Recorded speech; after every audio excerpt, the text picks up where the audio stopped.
Section 2 of The Art of Money Getting by P.T. Barnum. Don't mistake your vocation. The safest plan, and the one most sure of success for the young man starting in life, is to select the vocation which is most congenial to his tastes. Parents and guardians are often quite too negligent in regard to this. It is very common for a father to say, for example, "I have 5 boys. I will make Billy a clergyman, John a lawyer, Tom a doctor, and Dick a farmer." He then goes into town and looks about to see what he will do with Sammy. He returns home and says, "Sammy, I see watchmaking is a nice genteel business. I think I will make you a goldsmith." He does this regardless of Sam's natural inclinations or genius. We are all, no doubt, born for a wise purpose. There is as much diversity in our brains as in our countenances. Some are born natural mechanics, while some have great aversion to machinery.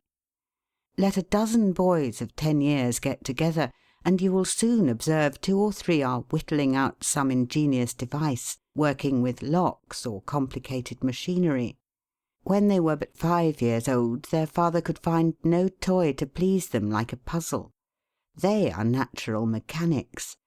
But the other 8 or 9 boys have different aptitudes. I belong to the latter class.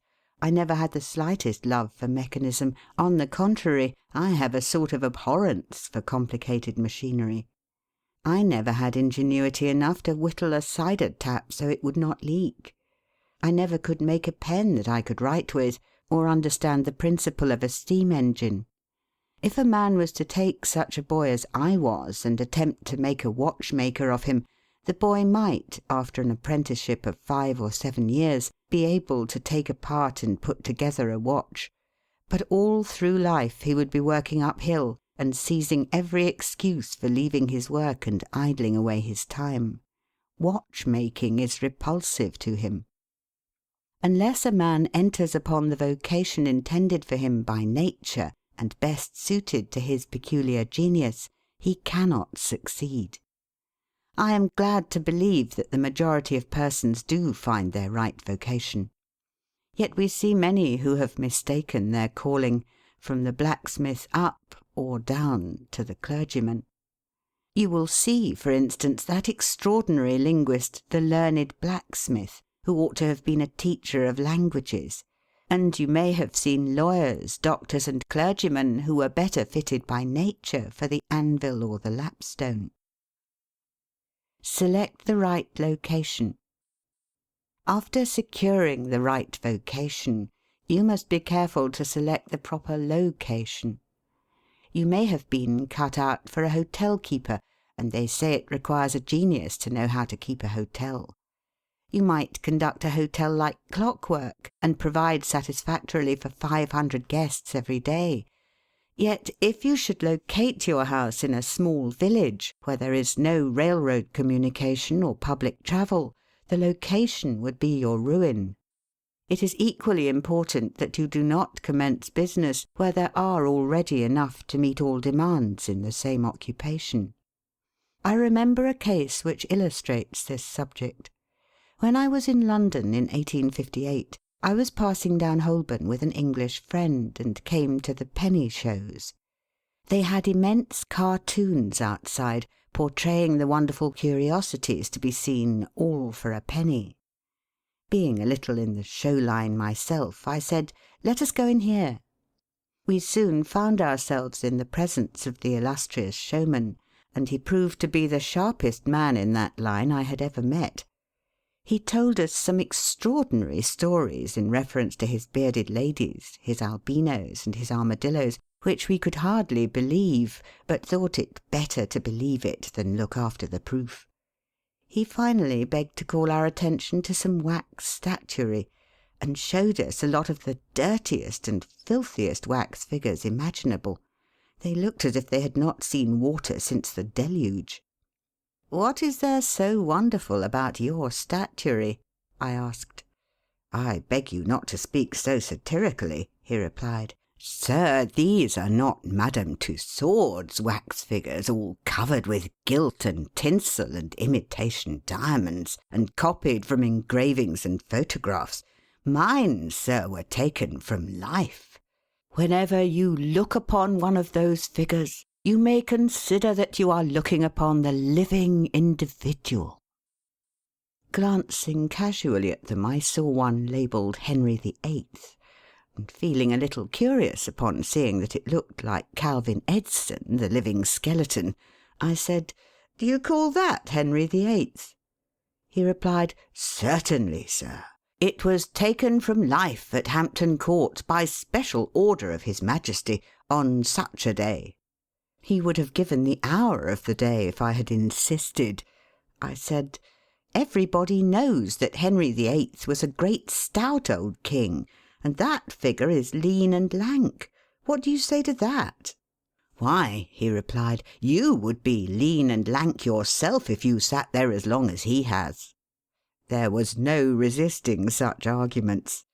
I said to my English friend, "Let us go out. Do not tell him who I am.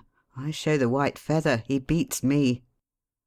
He followed us to the door, and seeing the rabble in the street, he called out, "Ladies and gentlemen, I beg to draw your attention to the respectable character of my visitors," pointing to us as we walked away. I called upon him a couple of days afterwards, told him who I was, and said, "My friend, you are an excellent showman, but you have selected a bad location." He replied, "This is true, sir. I feel that all my talents are thrown away. But what can I do?" "You can go to America," I replied. "You can give full play to your faculties over there. You will find plenty of elbow room in America. I will engage you for 2 years. After that you'll be able to go on your own account." He accepted my offer, and remained 2 years in my New York museum. He then went to New Orleans, and carried on a travelling show business during the summer. Today he is worth $60,000, simply because he selected the right vocation and also secured the proper location.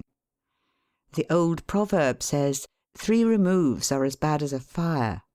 But when a man is in the fire, it matters but little how soon or how often he removes. Avoid debt. Young men starting in life should avoid running into debt. There is scarcely anything that drags a person down like debt. It is a slavish position to get in, yet we find many a young man hardly out of his teens running in debt. He meets a chum and says, "Look at this, I have got trusted for a new suit of clothes." He seems to look upon the clothes as so much given to him.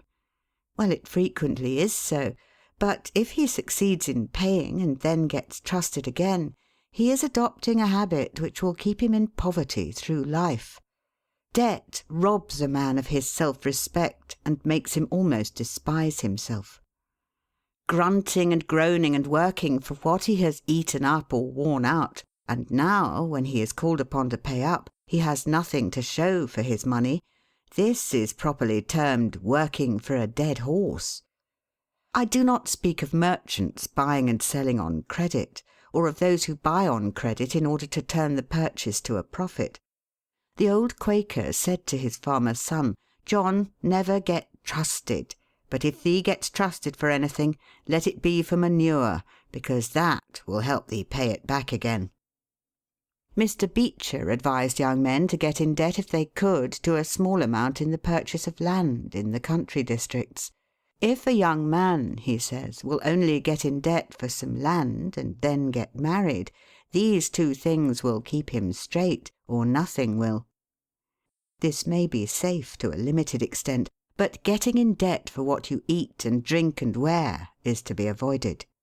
Some families have a foolish habit of getting credit at the stores, and thus frequently purchase many things which might have been dispensed with. It is all very well to say, "I have got trusted for 60 days, and if I don't have the money, the creditor will think nothing about it." There is no class of people in the world who have such good memories as creditors. When the 60 days run out, you will have to pay. If you do not pay, you will break your promise and probably resort to a falsehood. You may make some excuse or get in debt elsewhere to pay it, but that only involves you the deeper. A good-looking, lazy young fellow was the apprentice boy Horatio. His employer said, "Horatio, did you ever see a snail?" "I think I have," he drawled out. "You must have met him then, for I'm sure you never overtook one," said the boss. Your creditor will meet you or overtake you and say, "Now, my young friend, you agreed to pay me. You have not done it. You must give me your note." You give the note on interest, and it commences working against you. It is a dead horse. The creditor goes to bed at night and wakes up in the morning better off than when he retired to bed, because his interest has increased during the night. But you grow poorer while you are sleeping, for the interest is accumulating against you. Money is in some respects like fire. It is a very excellent servant, but a terrible master. When you have it mastering you, when interest is constantly piling up against you, it will keep you down in the worst kind of slavery. But let money work for you, and you have the most devoted servant in the world. It is no eye servant. There is nothing animate or inanimate that will work so faithfully as money when placed at interest, well secured. It works night and day, and in wet or dry weather. I was born in the Blue Law State of Connecticut, where the old Puritans had laws so rigid that it was said they fined a man for kissing his wife on Sunday. Yet these rich old Puritans would have thousands of dollars at interest, and on Saturday night would be worth a certain amount. On Sunday they would go to church and perform all the duties of a Christian. On waking up on Monday morning, they would find themselves considerably richer than the Saturday night previous, simply because their money placed at interest had worked faithfully for them all day Sunday, according to law. Do not let it work against you. If you do, there is no chance for success in life so far as money is concerned. John Randolph, the eccentric Virginian, once exclaimed in Congress, "Mr. Speaker, I have discovered the philosopher's stone. Pay as you go." This is indeed nearer to the philosopher's stone than any alchemist has ever yet arrived. Persevere. When a man is in the right path, he must persevere. I speak of this because there are some persons who are born tired, naturally lazy and possessing no self-reliance and no perseverance. But they can cultivate these qualities, as Davy Crockett said, "This thing remember when I am dead, be sure you are right, then go ahead." It is this go-aheaditiveness, this determination not to let the horrors or the blues take possession of you so as to make you relax your energies in the struggle for independence, which you must cultivate. How many have almost reached the goal of their ambition, but, losing faith in themselves, have relaxed their energies, and the golden prize has been lost for ever. It is, no doubt, often true, as Shakespeare says, "There is a tide in the affairs of men, which, taken at the flood, leads on to fortune." If you hesitate, some bolder hand will stretch out before you and get the prize. Remember the proverb of Solomon, "He becometh poor that dealeth with a slack hand, but the hand of the diligent maketh rich." Perseverance is sometimes but another word for self-reliance. Many persons naturally look on the dark side of life and borrow trouble. They are born so.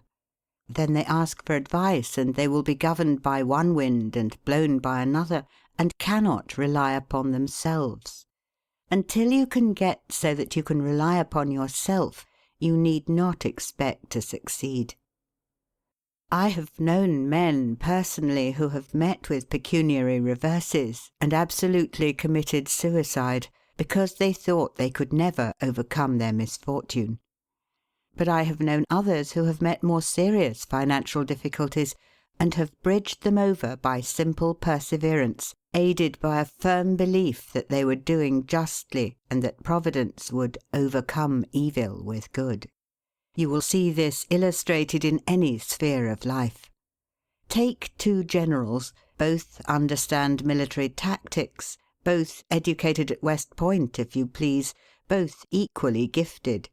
Yet one having this principle of perseverance and the other lacking it, the former will succeed in his profession while the latter will fail. One may hear the cry, "The enemy are coming and they have got cannon." "Got cannon?" says the hesitating general. "Yes." "Then halt every man." He wants time to reflect. His hesitation is his ruin.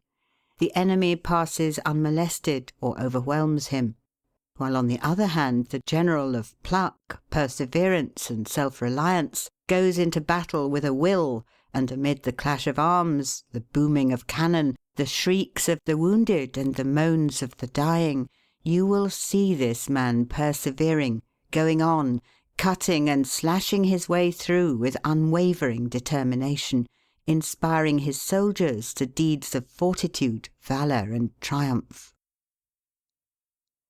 Whatever you do, do it with all your might.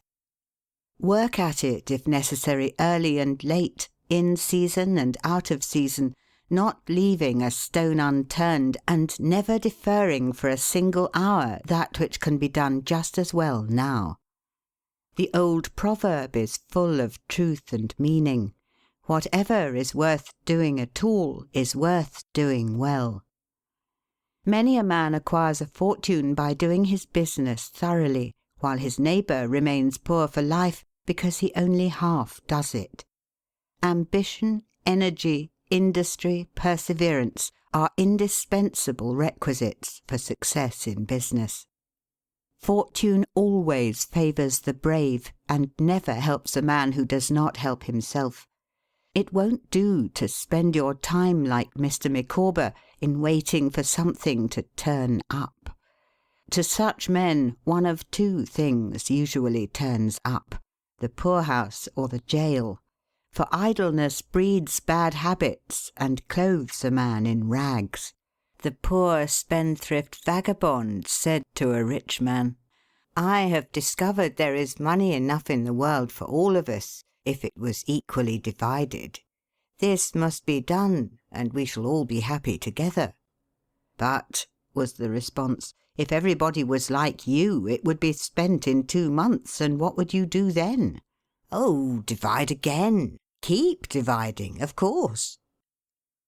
I was recently reading in a London paper an account of a like philosophic pauper who was kicked out of a cheap boarding house because he could not pay his bill. But he had a roll of papers sticking out of his coat pocket which, upon examination, proved to be his plan for paying off the national debt of England without the aid of a penny. People have got to do as Cromwell said: not only trust in Providence, but keep the powder dry.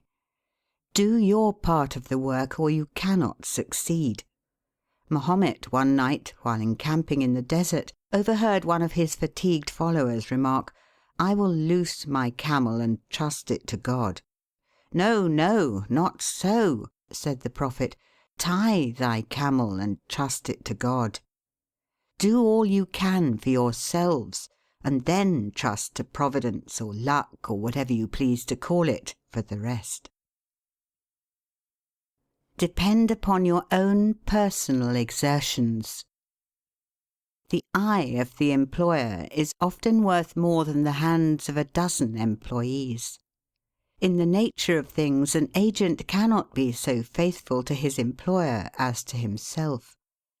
Many who are employers will call to mind instances where the best employees have overlooked important points which could not have escaped their own observation as a proprietor. No man has a right to expect to succeed in life unless he understands his business, and nobody can understand his business thoroughly unless he learns it by personal application and experience. A man may be a manufacturer. He has got to learn the many details of his business personally. He will learn something every day, and he will find he will make mistakes nearly every day. And these very mistakes are helps to him in the way of experiences, if he but heeds them. He will be like the Yankee tin peddler, who, having been cheated as to quality in the purchase of his merchandise, said, "All right, there's a little information to be gained every day. I will never be cheated in that way again." Thus a man buys his experience, and it is the best kind if not purchased at too dear a rate. I hold that every man should, like Cuvier, the French naturalist, thoroughly know his business. So proficient was he in the study of natural history that you might bring to him the bone or even a section of a bone of an animal which he had never seen described, and, reasoning from analogy, he would be able to draw a picture of the object from which the bone had been taken. On one occasion his students attempted to deceive him. They rolled one of their number in a cow-skin and put him under the professor's table as a new specimen. When the philosopher came into the room, some of the students asked him what animal it was. Suddenly the animal said, "I am the devil, and I am going to eat you." It was but natural that Cuvier should desire to classify this creature, and examining it intently, he said, "Divided hoof, graminivorous. It cannot be done." He knew that an animal with a split hoof must live upon grass and grain or other kind of vegetation, and would not be inclined to eat flesh, dead or alive, so he considered himself perfectly safe. The possession of a perfect knowledge of your business is an absolute necessity in order to ensure success. Among the maxims of the elder Rothschild was one, an apparent paradox: "Be cautious and bold." This seems to be a contradiction in terms, but it is not, and there is great wisdom in the maxim. It is, in fact, a condensed statement of what I have already said. It is to say, you must exercise your caution in laying your plans, but be bold in carrying them out. A man who is all caution will never dare to take hold and be successful, and a man who is all boldness is merely reckless and must eventually fail. A man may go on 'change and make $50,000 or $100,000 in speculating in stocks at a single operation, but if he has simple boldness without caution, it is mere chance, and what he gains today he will lose tomorrow. You must have both the caution and the boldness to ensure success. The Rothschilds have another maxim: never have anything to do with an unlucky man or place. That is to say, never have anything to do with a man or place which never succeeds, because, although a man may appear to be honest and intelligent, yet if he tries this or that thing and always fails, it is on account of some fault or infirmity that you may not be able to discover, but nevertheless which must exist. There is no such thing in the world as luck. There never was a man who could go out in the morning and find a purse full of gold in the street to-day, and another to-morrow, and so on, day after day. He may do so once in his life, but so far as mere luck is concerned, he is as liable to lose it as to find it. Like causes produce like effects. If a man adopts the proper methods to be successful, luck will not prevent him. If he does not succeed, there are reasons for it, although perhaps he may not be able to see them. Use the best tools. Men in engaging employees should be careful to get the best. Understand, you cannot have two good tools to work with, and there is no tool you should be so particular about as living tools. If you get a good one, it is better to keep him than keep changing. He learns something every day, and you are benefited by the experience he acquires. He is worth more to you this year than last, and he is the last man to part with, provided his habits are good and he continues faithful. If, as he gets more valuable, he demands an exorbitant increase of salary, on the supposition that you can't do without him, let him go. Whenever I have such an employee, I always discharge him. First, to convince him that his place may be supplied, and second, because he is good for nothing if he thinks he is invaluable and cannot be spared. But I would keep him, if possible, in order to profit from the result of his experience. An important element in an employee is the brain. You can see bills up, hands wanted, but hands are not worth a great deal without heads. Mr. Beecher illustrates this in this wise. An employee offers his services by saying, "I have a pair of hands and one of my fingers thinks." "That is very good," says the employer. Another man comes along and says he has 2 fingers that think. "Ah, that is better." But a third calls in and says that all his fingers and thumbs think. That is better still. Finally, another steps in and says, "I have a brain that thinks. I think all over. I am a thinking as well as a working man." "You are the man I want," says the delighted employer. Those men who have brains and experience are therefore the most valuable and not to be readily parted with. It is better for them as well as yourself to keep them at reasonable advances in their salaries from time to time. Don't get above your business. Young men, after they get through their business training or apprenticeship, instead of pursuing their avocation and rising in their business, will often lie about doing nothing. They say, "I have learned my business, but I am not going to be a hireling. What is the object of learning my trade or profession unless I establish myself?" Have you capital to start with? No, but I am going to have it. How are you going to get it? I will tell you confidentially. I have a wealthy old aunt, and she will die pretty soon, but if she does not, I expect to find some rich old man who will lend me a few thousands to give me a start. If I only get the money to start with, I will do well. There is no greater mistake than when a young man believes he will succeed with borrowed money. Why? Because every man's experience coincides with that of Mr. Astor, who said it was more difficult for him to accumulate his first $1,000 than all the succeeding millions that made up his colossal fortune. Money is good for nothing unless you know the value of it by experience. Give a boy $20,000 and put him in business, and the chances are that he will lose every dollar of it before he is a year older. Like buying a ticket in the lottery and drawing a prize, it is easy come, easy go. He does not know the value of it. Nothing is worth anything unless it costs effort.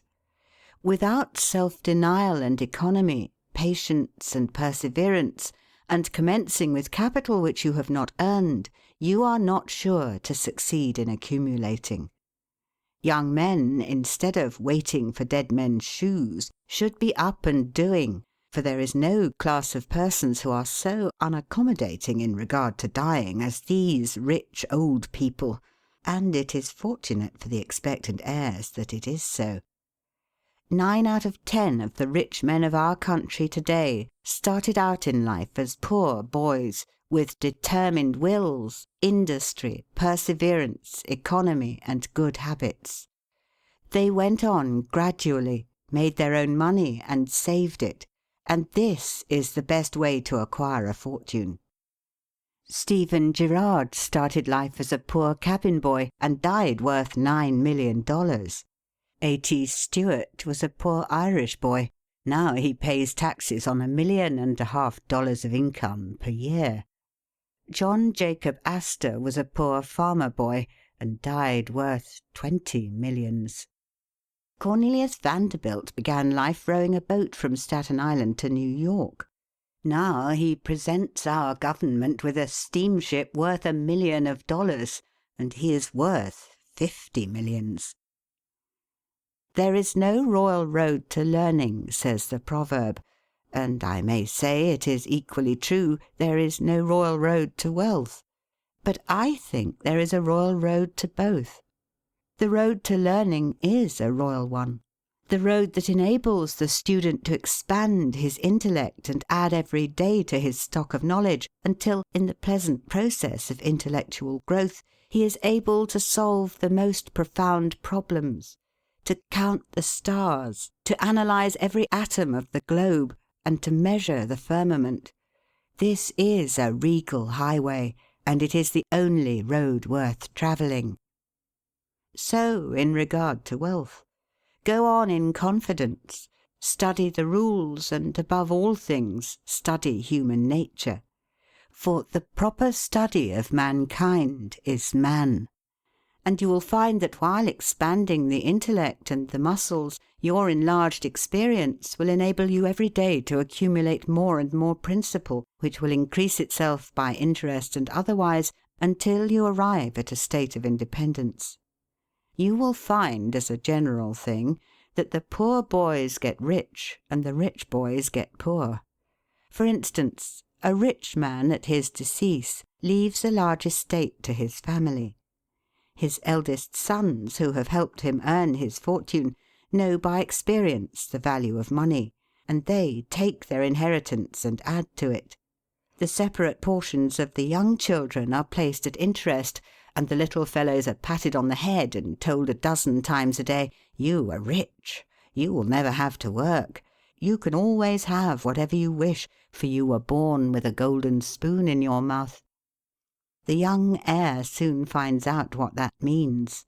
He has the finest dresses and playthings. He is crammed with sugar candies and almost killed with kindness, and he passes from school to school, petted and flattered. He becomes arrogant and self-conceited, abuses his teachers, and carries everything with a high hand. He knows nothing of the real value of money, having never earned any, but he knows all about the golden spoon business. At college he invites his poor fellow-students to his room, where he wines and dines them. He is cajoled and caressed, and called a glorious good fellow because he is so lavish of his money. He gives his game suppers, drives his fast horses, invites his chums to fêtes and parties, determined to have lots of good times. He spends the night in frolics and debauchery, and leads off his companions with the familiar song, "We won't go home till morning." He gets them to join him in pulling down signs, taking gates from their hinges and throwing them into backyards and horse-ponds. If the police arrest them, he knocks them down, is taken to the lock-up, and joyfully foots the bills. "Ha, my boys," he cries, "what is the use of being rich if you can't enjoy yourself?"